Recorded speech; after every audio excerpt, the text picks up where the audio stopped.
this is just to determine who calls the coin flip. That's it. What do you got, Arlington calls the flip. All right.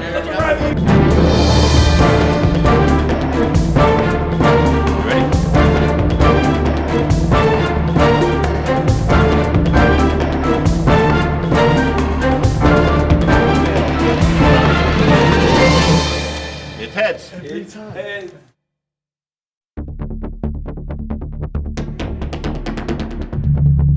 John Jay gets the home game. So we'll start with you, Vito. Talk a little bit.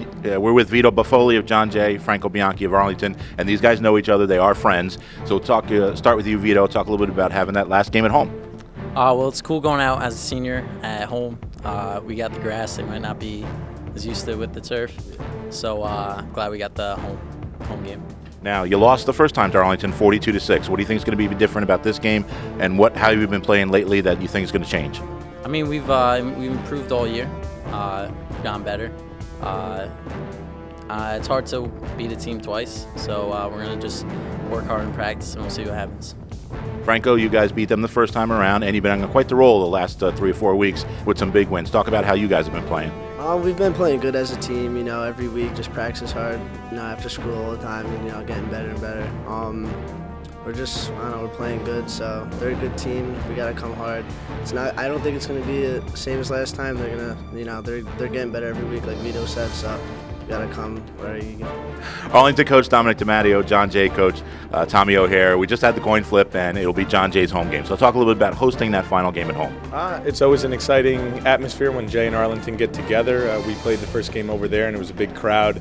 Big game atmosphere. We're excited to host it. We've had good success on our home field, and it doesn't change the X's and O's of the game, but we're excited to get another one at our home field. This whole divisional championship bracket, I think, is one of the best concepts we have in Section 1. Now, obviously, everyone's goal is to get into the Section 1 playoff tournament. However, if you don't, you need something to play for, and 9 through 16 in Section 1 is very, very competitive, especially in AA North, because you could make the argument the third place and at times the fourth place team in AA North may be as competitive, if not better, than the number 2 team in the other leagues. So now we have a great opportunity to compete in a bracket, to compete for a bowl game, and I think that supersedes anything else. So no surprise that the 2 teams who ended up here in this divisional championship are from AA North. And no surprise at all. And quite honestly, it's something I'm very excited about because I think it gives us great leverage going into the offseason, quite honestly, to make our case that we have the toughest league top to bottom.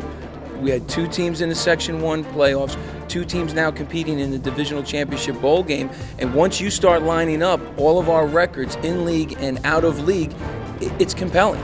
And although the traditional rivalries are great to have, something has to be done with the other leagues to give our kids a chance to compete in the Section 1 playoffs as well as this divisional championship bracket. And one last quick question for both of you is talk about having the dinner here with pizza and the guys, and they were friendly, and it was just a great atmosphere. Absolutely. I mean, when we're on the field, we compete hard, but there's nothing but great atmosphere, goodwill between these boys. They're over there talking behind us about, they're high school kids. They have a lot in common, from the local areas. So it's great to be able to sit down and break bread. Too often, as coaches, we're rushed. You're saying, you're shaking hands, congratulating the other coach after the game, and you're running and talk to your team, and you don't get a chance to sit. And it's nice you don't get a chance to really meet and kind of see the personalities of kids on the other teams. You see them compete.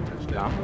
It was a great night, and Tommy and I had a chance to meet while he was on staff with Brian and now as the head coach, and we hit it off right away. And when we realized we'd be playing each other and we started talking about film exchange and what was going to happen with the game, Tom had the idea actually of getting together with the captains and do something like this because it would just be such a great opportunity for a little goodwill between Arlington and Jay in what is a great rivalry.